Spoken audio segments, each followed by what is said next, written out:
and welcome to World Insight special program on the second DPRK U.S. Summit. Coming to you live from Hanoi, I'm Tian Wei. The second Kim-Trump summit was cut short on Thursday with no agreement reached between the two sides. According to President Donald Trump from the United States, Kim Jong Un from the DPRK demanded that the U.S. lift all sanctions. In exchange, the DPRK would dismantle some of its nuclear facilities. Trump said it was a deal that he had to walk away from. So far, the DPRK side has not commented yet about the outcome of the summit. So where does this leave diplomatic efforts to denuclearize the Korean Peninsula? What can we expect for the near future? Take a look. No deal for the second DPRK U.S. summit. Basically, they wanted the sanctions lifted in their entirety, and we couldn't do that. They were willing to denuke a large portion of the areas that we wanted, but we couldn't give up all of the sanctions for that. So we continue to work, and we'll see, but we had to walk away from that particular suggestion. He said he could have signed a deal, but without some key give-ins from Kim, he couldn't do it. In the original program, a joint agreement signing ceremony was scheduled as well as a working lunch. Both men left the summit venue without the ceremony, and Trump moved up his news conference by 2 hours. The Hanoi summit was supposed to build on their initial historic meeting at Singapore, but Trump still spins it in a positive way. You know, I was watching, as a lot of you folks over the weeks have said, we've given up. We haven't given up anything, and frankly, I think we'll end up being very good friends with Chairman Kim and with North Korea, and I think they have tremendous potential. I've been telling everybody, they have tremendous potential. The smiles and lightheartedness in Hanoi are reminiscent of their meeting in Singapore. Both Trump and Kim had expressed hope for progress on improving relations and on the key issues of denuclearization. Chairman Kim, are you ready to denuclearize? That's a good answer. Wow, that might be the best answer you've ever heard. Failure to reach an agreement makes a setback for Trump, who branded himself as a deal maker. He is also under pressure at home over his ties to Russia and testimony from his personal lawyer, accusing him of breaking the law while in office. Is there anything solid coming out of the summit? One thing seems certain. Trump said that Kim had promised him that there would be no more nuclear tests.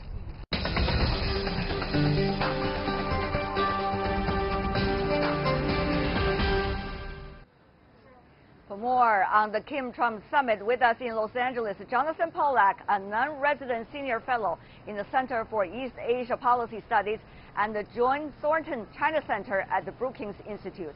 In Washington, D.C., we have David Kim, a former U.S. State Department East Asia and Non-Proliferation official who's a research analyst at the Stimson Center.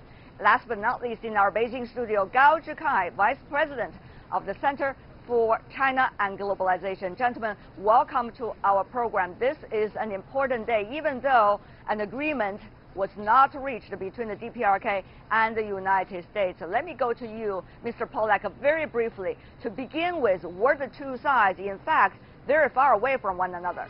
Briefly.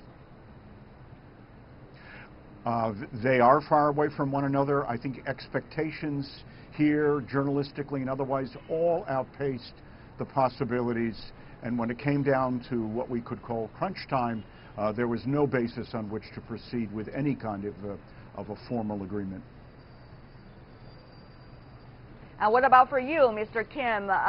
Certainly from the time of analyzing the DPRK for decades, looking at the results so far, are you surprised?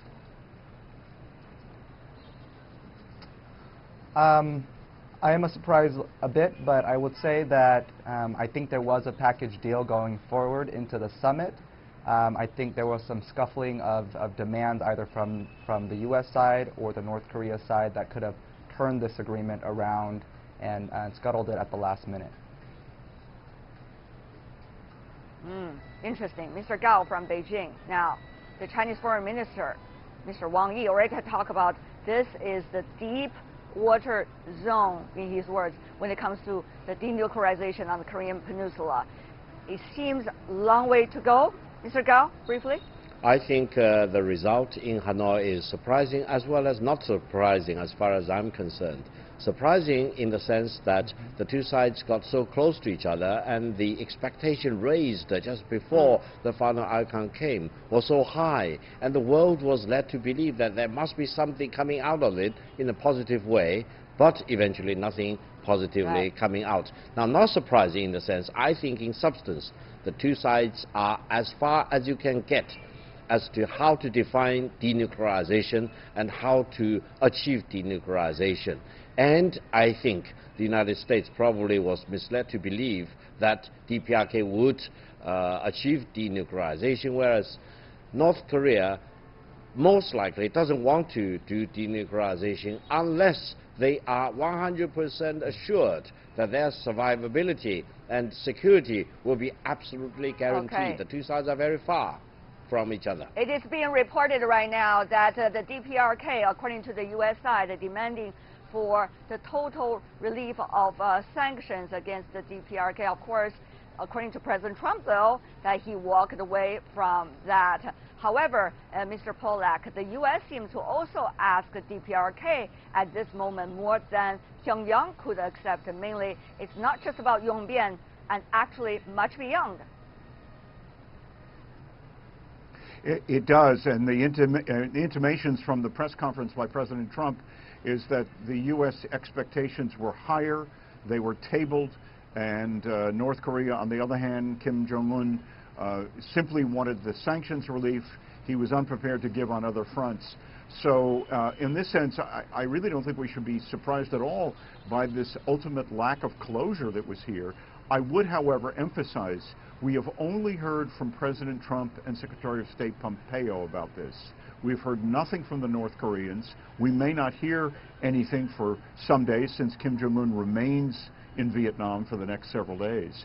But you know, I think it's very important to keep in mind that we only have one account right now of why ultimately there was no joint statement. But let's be frank, this is a big loss for President Trump.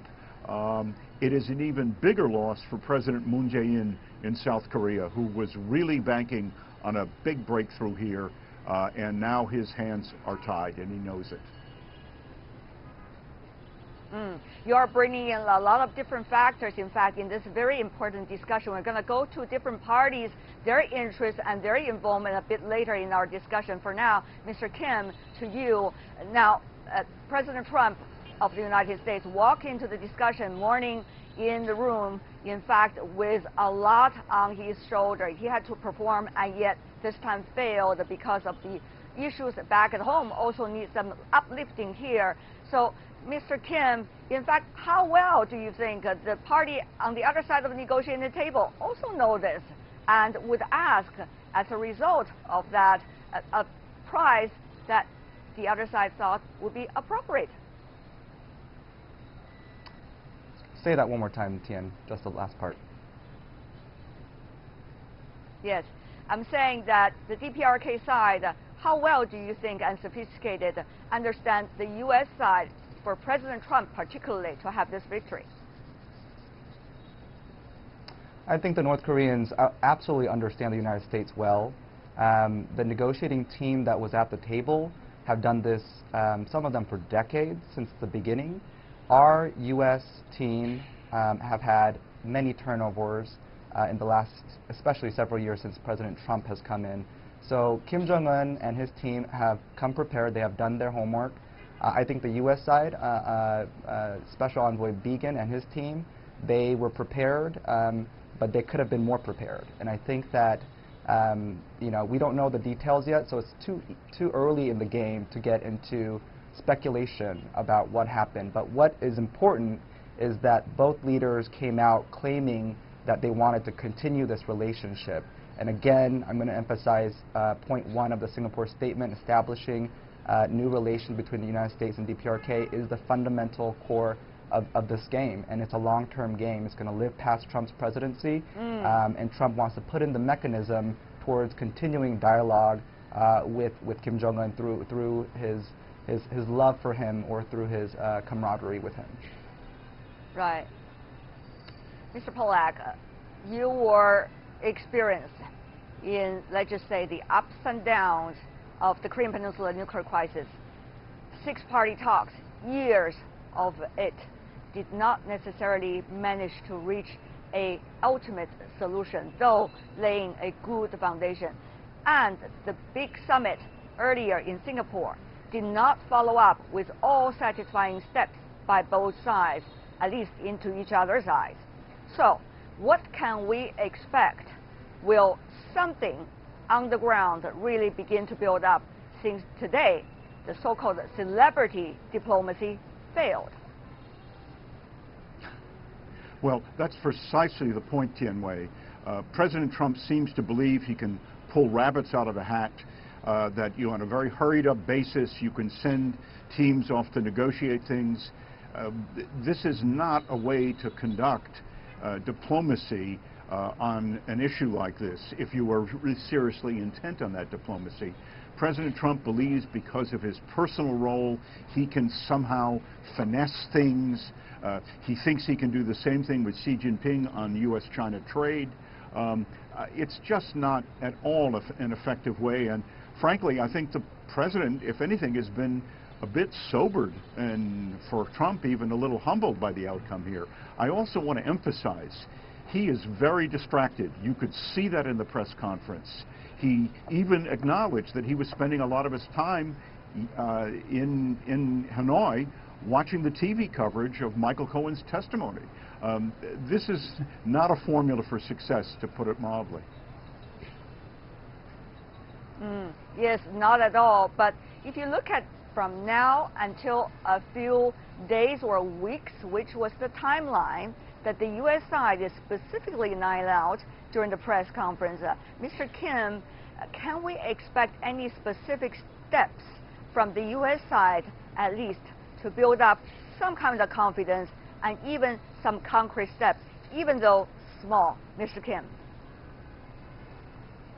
Yeah, I think we definitely can. I think President Trump has probably indicated, or has indicated to President Moon that he wants him to continue diplomacy from his side and continued dialogue with North Korea. I think President Moon will play a critical role in continuing to maintain relationships with North Korea, just as he did when the first Kim-Trump summit was canceled back in May. And so I think we have to look at how President Trump will allow his negotiators to move forward and empower the negotiating team, allow them flexibility to really get through to a technical deliberation with North Korea that has really the devil is in the details, and you have to get into the minutia. But yeah, I think as long as the leaders are committed, technical determination and technical details. Exactly what do you mean? Technical details. Give us some examples. I think that possibly Yongbyon facility, the capping of uranium and plutonium may or may not have been on the table. Trump, if you remember the press briefing, mentioned specifically covert uranium sites, Kangsan, or possibly another covert site that is well known in the intelligence community. And when asked by press whether that was part of the discussion, President Trump said yes. And so I think whether it was a full declaration that Bolton was asking for, whether it was additional inspections into the covert sites that I mentioned, or if it wasn't enough at the Yongbyon facility, it's a facility of 390 buildings that is vast, and it would be meaningful to get to some concrete steps on Yongbyon to dismantle and cap some of their fissile material.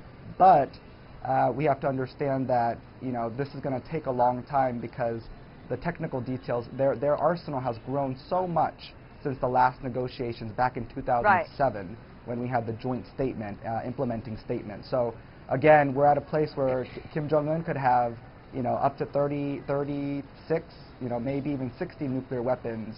We don't know the scope yet, and we don't have the trust built to even get to that kind of conversation.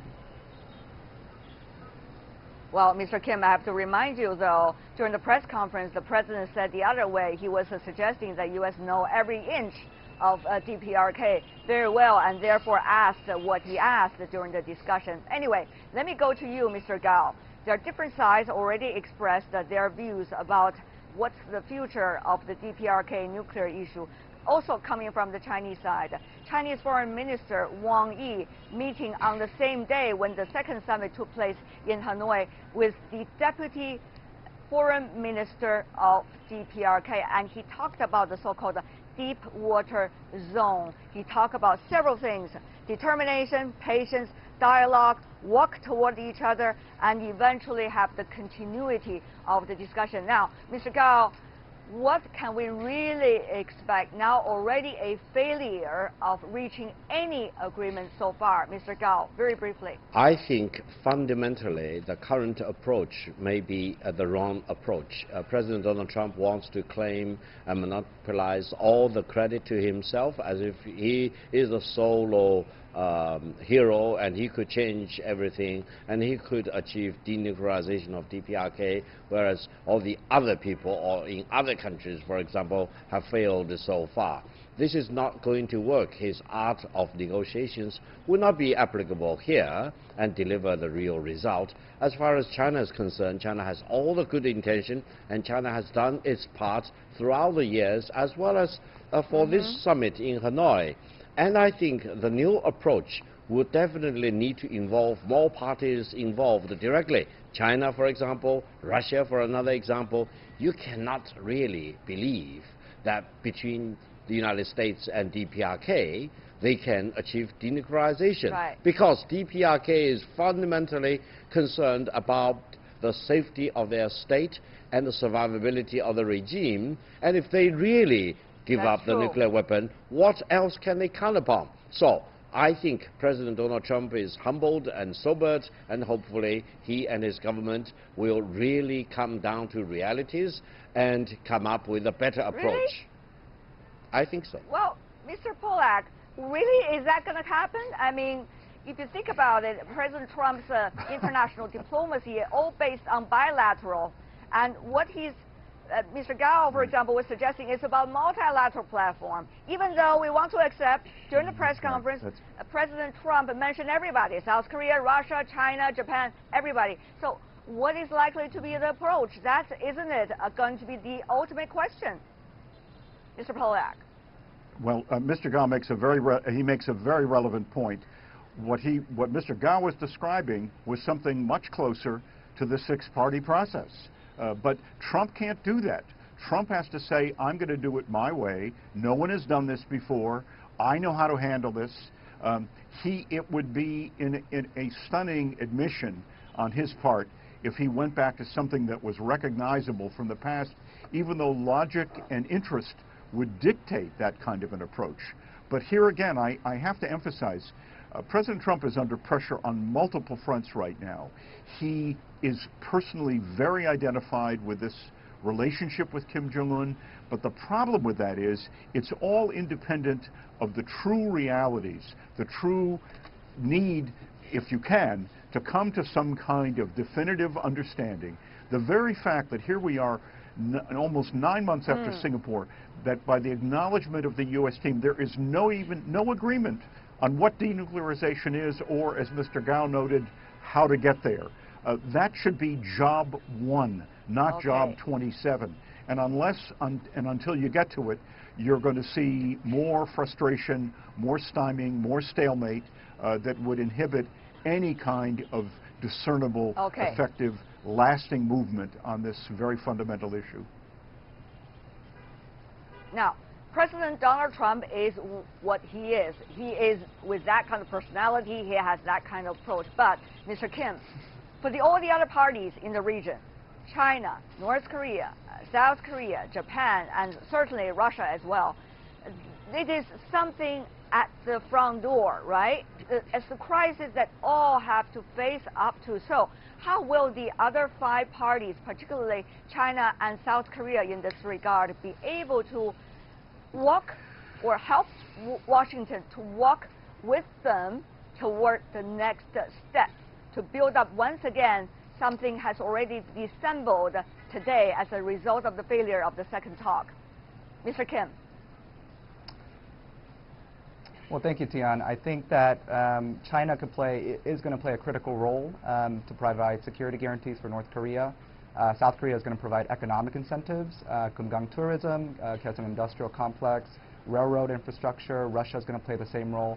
And we have to understand President Trump is wary of the alliance that we have with South Korea. He had mentioned, if you include yesterday, it's 109 times during his presidency he has questioned troops on the South Korean Peninsula.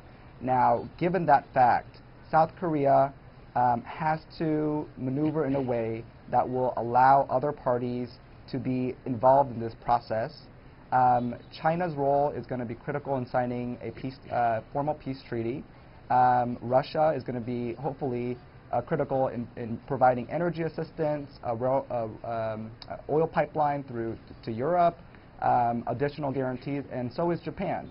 Japan is going to play a big role in providing some kind of economic incentives for North Korea. So each party has stakes in this, but I think right now South Korea really has the hot seat in continuing the diplomatic masterstroke that President Moon brought before both leaders got together, and he will have to carry the water. Right. President Moon's constructive role has been widely recognized for pushing forward the summits, both the first time and the second time. However, having said that, though, he was also telling the outside world that President Trump, in the telephone call to him, was regretting about the regrets, in a way, about the failure of the second round. So who is likely to be the central piece now, pushing everybody toward one step closer to a real discussion? That's going to be a big question mark. Mr. Polak, to you, what's likely to be the answer to it? I think right now I would advocate a pause in any kind of an expectation of a near-term negotiating breakthrough. If President Trump were to be realistic about this, he would sit down with his advisors and ask themselves seriously, what didn't happen here? And is there some alternative way? I continue to be enormously skeptical of any kind of a definitive outcome here. It's just not in the cards. But Trump is personally invested in this. He ought to be listening to others, but he's not much of a listener, frankly. And that, by others, I mean other actors in this process. So I'm very, very skeptical and wary of some kind of comprehensive, multinational, multilateral, comprehensive approach for North Korea. This presumes that North Korea and Kim Jong Un is ready to let the outside world in, and I just don't see it. Mr. Gao, it's no secret that President Trump wants to seek support from the Chinese side on the Korean Peninsula nuclear issue, which is also an issue that China feels dear to its security and its heart. But by mentioning China many times at the press conference and calling on 5 Chinese reporters, would that really solve the problem, Mr. Gao? To what extent, on what issue do you think China and the U.S. can now get more closer consultation regarding denuclearization on the Korean Peninsula, given what we had with the 6-party talks, years of experience for all sides, including China and the U.S.? Thank you very much. I think either for the denuclearization to be achieved on the Korean Peninsula or for the peace treaty to be concluded, China was there, China is here, and China will always be here. China has no desire at all to seek any credit, for example, for itself, but China has done a lot of heavy lifting in the front or behind the scene, and China will continue to play a very constructive role. Now, I personally truly believe the current approach is a wrong approach, and it will not deliver the final denuclearization, and the United States and DPRK are locked head against each other, and both are cornering the other side into a dilemma. A new approach is necessary, and new creativity is necessary, and I hope both DPRK and the United States, together with other relevant parties, will need to think through this and come up with a new approach. The final goal will always be denuclearization. Without achieving denuclearization, there will always be this crisis on the Korean Peninsula, and none of us will live in peace and tranquility. But as you may know, Mr. Polak, for example, there are a lot of issues on hand between China and the United States. That is also true between the United States and Russia, between the United States and South Korea, for example. So how can we expect that real cooperation to happen despite of the desire from all sides to really work together? Mr. Polak, before you answer that question, I want to really put a footnote here. I talked to earlier Ambassador Christopher Hill, you know, the U.S. ambassador that were participating as a representative for the six-party talks. He was regretting the fact that U.S. and China not working together on some of the most important issues of the world, which is, for example, denuclearization of the Korean Peninsula, but rather having an apparent trade war with one another. Mr. Polak. I would agree very much with Ambassador Hill. You know, the problem here is Trump's, I'll call his diplomatic style. He likes the one-on-ones. He likes that sense of sequential confrontation and conflict with different actors. He's not thinking in a comprehensive strategic basis. He's looking at more tactical maneuvering, case-by-case basis, than anything, frankly, more sustainable and more serious. That's who President Trump is. He thinks there's great advantage in this. He thinks that this keeps him central to the process, but none of this guarantees credible long-term outcomes. At the same time, he consistently undermines his negotiating teams. He's done that on trade. He's doing this here. Mr. Vegan, again, is not the high-level official, but you've got to give your negotiators room for maneuver. You can't expect to sort of pull rabbits out of a hat at the end of this process. Well, we will see whether it's about only President Trump or it's about the current thinking process in Washington, D.C. toward China, for example, and the other countries. Before we go, very briefly, I know, gentlemen, you have a lot of thoughts to share with us, particularly today, but very briefly, every one of you, a sentence or two to see where we're going to go from here. Let's start with you, Mr. Kim. Briefly, please. I really think it's too early to even talk about that because we don't know what transpired at the summit. I think what's important, again, to bring home is the fact that both leaders are committed to this relationship. And because both leaders are committed, we hope that they will empower their negotiators to move forward with an agreement. And when the next meeting happens, we should not bring this maximalist approach of wanting more. When we can only probably get piecemeal denuclearization. All right, a cool mind that you are calling upon us right now. Do you see the hope at the end of the tunnel? What about for you, Mr. Polak? Briefly, please. I would advocate a much quieter process at this point, much less grabbing for big headlines, much less the drama of summits with Kim. We can see the results here in 2 summits have been both very disappointing. Let's let the process go at a quieter level. You'll see much more effective results at that level than by this way. A quieter level to see more fruits at the end of the day. That's from Mr. Polak. Last but certainly not least, Mr. Gao, briefly. Well, don't give up and continue the good work, but use very, very different or substantially different approaches.